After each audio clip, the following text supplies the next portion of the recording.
Working with Brene Brown's book. Yeah, most of the community is working with the Brene Brown's book. And I love her invitation, this idea to see it takes both. It's both and. One of her guideposts in the book, what is it called? The Gift of Imperfections?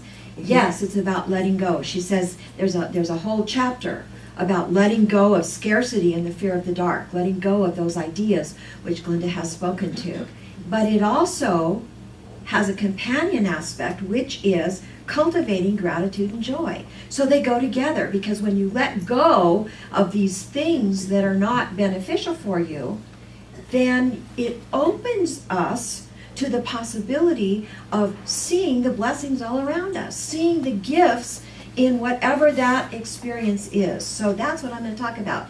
This idea of moving into wholehearted living is a lot about letting go of stuff, but at the same time recognizing the beauty, the blessing, the gift within whatever the experience is. And it's perfect. I love this topic because it's perfect for this season of the year. You know, I've used this image of a tree willing to release its leaves, right? It's fall. And there's a great beauty in what happens to trees when they're ready to release their leaves, right? This is how we get the fall colors. This is how we get the aspen groves that are shimmering gold, look like little gold coins, if you've ever had that opportunity like I did as a child of the Colorado mountains. You see, it's awesome. This is a time when we harvest things, when we reap the rich rewards of all of the work that we've put in. It's also the time that we really start thinking about what comes next as far as the holidays, yes? We start thinking, wow, it's getting close to Halloween. Wow, it's getting close to Thanksgiving. My goodness, Christmas is just around the corner. Hanukkah's coming up. All of these beautiful celebrations are in the wind, so to speak. So this is a season of preparation. This is a season when we, like Linda said, we see metaphorically the trees releasing the leaves, and then we set the field for what comes next.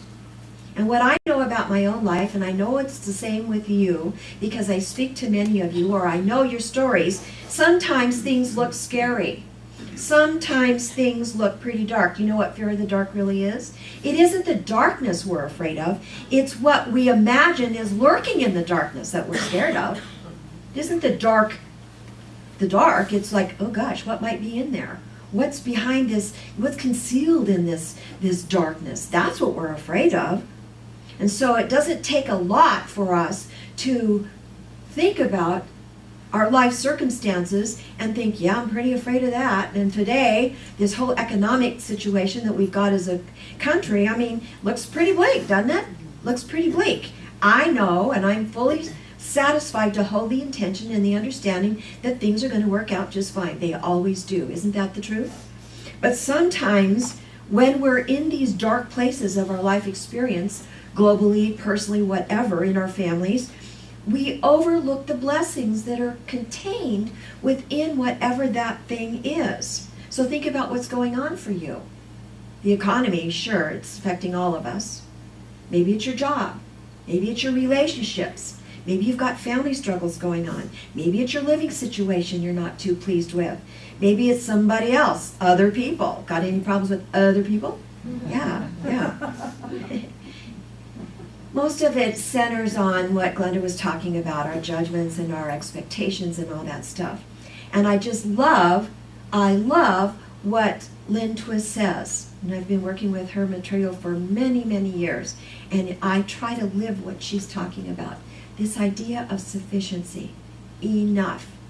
See, when we see our life experience, whatever area we're looking at, and we can all look at a lot of different areas, right?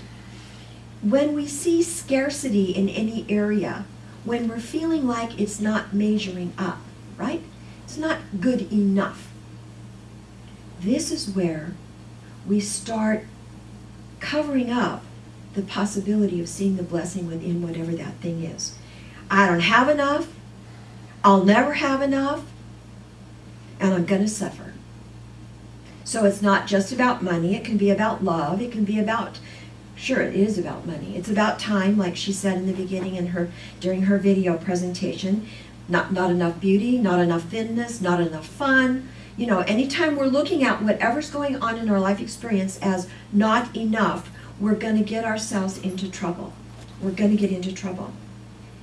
And like this image, which is why I've chosen this picture behind me, if we didn't have basic trust, if we didn't know better, using the metaphor of the tree that releases its leaves in the fall, if we didn't know better, it would be hard to appreciate fall, wouldn't it?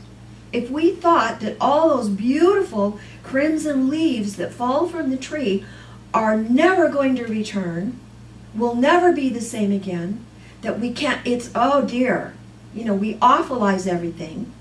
If we didn't have basic trust and didn't know better that things change and that within all of it there's a blessing, it would be very hard to experience our life experience, wouldn't it? Yes. But like with this tree, even though part of it, I loved finding an image like this. Sometimes life looks bleak. Sometimes stuff looks bleak. But do you know, and I've mentioned this from the platform many times because I didn't know it and I think it's fascinating. Do you know that if at the moment when that tree releases the leaf, it starts a chemical reaction in the tree that becomes a blessing for the spring that allows the new leaf to grow. Within all of these things, there's this blessing, you see. But when we're focusing on the bleakness, the not enoughness, not enough beautiful leaves left on the tree, not enough whatever, it takes us into that sort of circle, that circle of despair, you see. There's a necessary letting go of things. And when we can do that and celebrate whatever that is, and I'm not saying it's easy, because I can tell you very honestly, some letting goes are very painful, and most of them come without our permission. And usually it's about our thoughts around something that we think should happen in a way that is not happening. Right? Yes.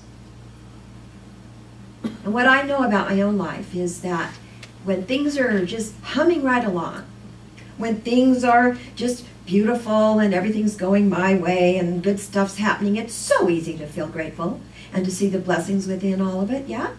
So easy.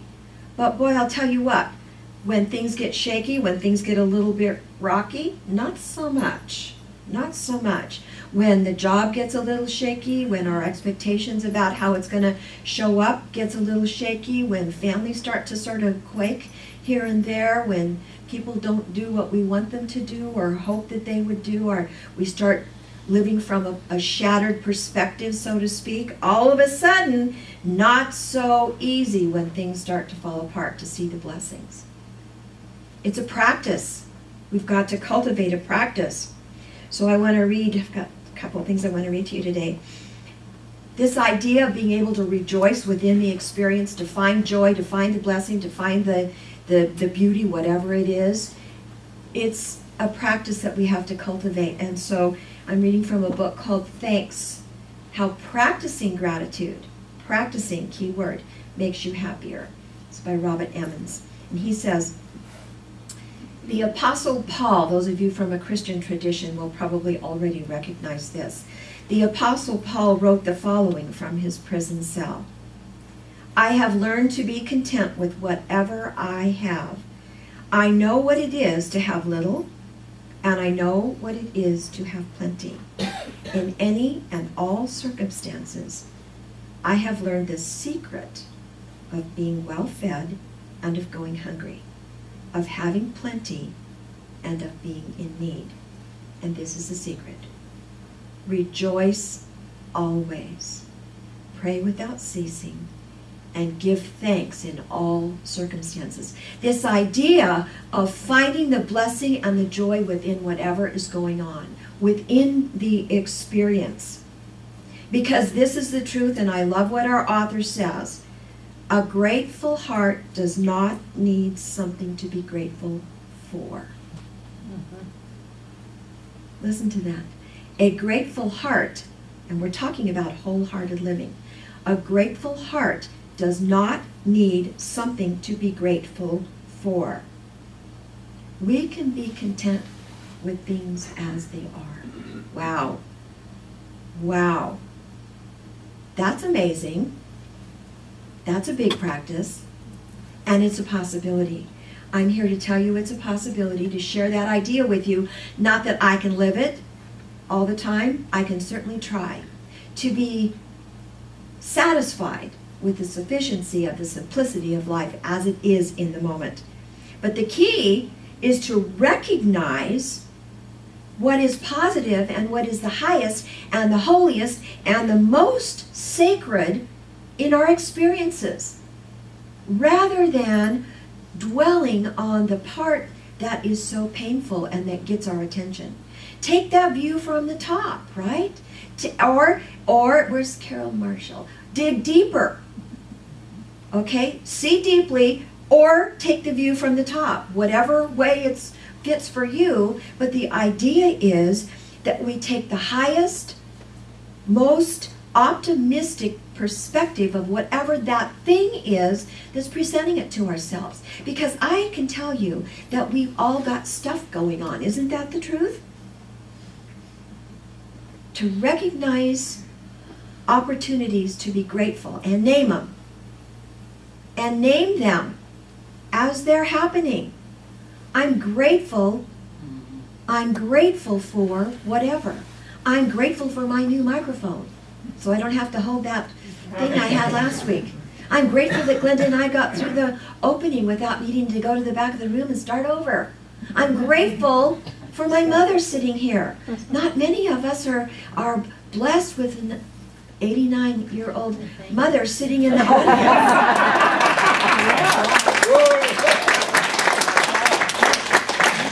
Well, happy, active, brilliant, serving, beautiful, fashionable, let's see, all these things. This is a blessing. This is a blessing, and I can tell you something. When I'm with friends, she's got many daughters, not just the 3 that she birthed. She's got many, many daughters, and we all recognize the blessing of this. That's for sure. So what I'm saying is that we need to look around and name them. If we appreciate a person in our life experience, name that as a blessing. Name that as a reason to be grateful. See, gratitude just for the gift of life. If you can't find gratitude for anything else, we can be grateful that we're alive and in this human experience, you see. And I love this. Gratitude is the way the heart remembers. Listen to that. Gratitude is the way the heart remembers. I wish I would have said that. Some smart person did, but I'm passing it on. Gratitude is the way we remember kindness. Gratitude is the way that we remember the beauty of our relationships. Gratitude is the way we remember compassion that comes our way or that we observe in the world. Gratitude is the way that we look at our gifts, material and non-material, and all the blessings. And if we're selfish and self-centered and have a tendency to be narcissistic, we're not gonna see it. We're gonna miss it. We're gonna miss it. So here's the tip. This is bad news in a way. You can't try to be grateful. The minute you try to be grateful and ask yourself, am I grateful? Guess what? It's like that elusive butterfly, it goes away. It's like asking, is this God? And the minute you ask the question, it vanishes, okay? Or do you understand what I'm saying? We cannot try, I'm going to go be grateful today. No, it doesn't work that way. We achieve gratitude and being grateful and being joyful and rejoicing in life by being that. Do you understand? It's not that we go get it someplace. We express it as a divine quality of who we really are. That's part of our divinity that's expressing through our humanity, this gratitude. So we gotta practice. We gotta practice seeing and recognizing whatever it is that we want to name as a blessing or something to be grateful for. We gotta think the kind of thoughts that lead to the kind of experiences that we want to have. So if all we're seeing around us is awfulizing, we're not going to be able to see the blessings and the reasons to be grateful. We're just going to see the icky stuff, you see. So, like Glenda said, we got to let go of all that granite around the elephant so that we can actually see the beauty in the moment. So I want to read to you from Eric Butterworth, one of my very favorite metaphysical teachers, Eric Butterworth, Unity teacher, Spiritual Economics. I highly recommend this book to anybody who is struggling with anything to do with sufficiency. And this is what he says. I love this story. He says, a missionary to Africa tells the story of his work with a tribe that was mysteriously poverty-stricken, even though all the other tribes in the same area were relatively prosperous. The missionary was very curious and spent years researching all aspects of the poverty-stricken culture. And he came up with one possibility. In their tribal language, they had no word with which to express gratitude. Perhaps through some quirk of evolution, they had forgotten how to say thank you. Could this loss of the spirit of thanksgiving have been responsible for their scarcity is an interesting possibility. Now, the reason that I share this story with you is because if you're seeing your life from a place of scarcity and you've got a lot of fear in the dark and you're feeling like your life is not filled with blessing after blessing after blessing, could it possibly be that you have forgotten how to say thank you? Could that be it? Could you be overlooking those opportunities to express that energy of the thankful spirit? Because when we overlook being grateful, we get stuck in whatever that icky thing is going on in our life. We're not seeing the possibilities. We're just totally stuck in that circle of this is not enough, this is not enough, this is not enough, in one way or another. And it looks bleak. And when we're looking from that perspective, instead of having a wholehearted approach to our life, we're coming from a half-hearted approach to our life. We're not living all of it to our excellence. So here's your invitation. Remember the metaphor of the tree. Remember that some things are meant to be let go of. Some things create the blessing simply by the release. We don't necessarily know what that is. Now, in this way, I told you the scientific evidence that the chemical reaction is taking place in the tree. But can we see it? No. Can we see it? Yeah. So there's something bubbling within your experiences. There's a hidden blessing within that. So we've got to have the capacity for both and. Both and. So that when it looks bleak, we know there's a blessing. Somewhere, somehow, we can name a blessing. Don't try to be grateful. Just be grateful. As an activity of the divine expressing through you. Name it. Name all the ways. And let me tell you something. When you have the capacity to be grateful, to experience your own blessings, and then to live from that place, you become the light and the love of blessing in the world. You become that blessing in the world. Remember to say thank you. If you've forgotten. Remember what the Apostle Paul says. Rejoice always. Pray without ceasing. And give thanks in all circumstances. Thank you for listening.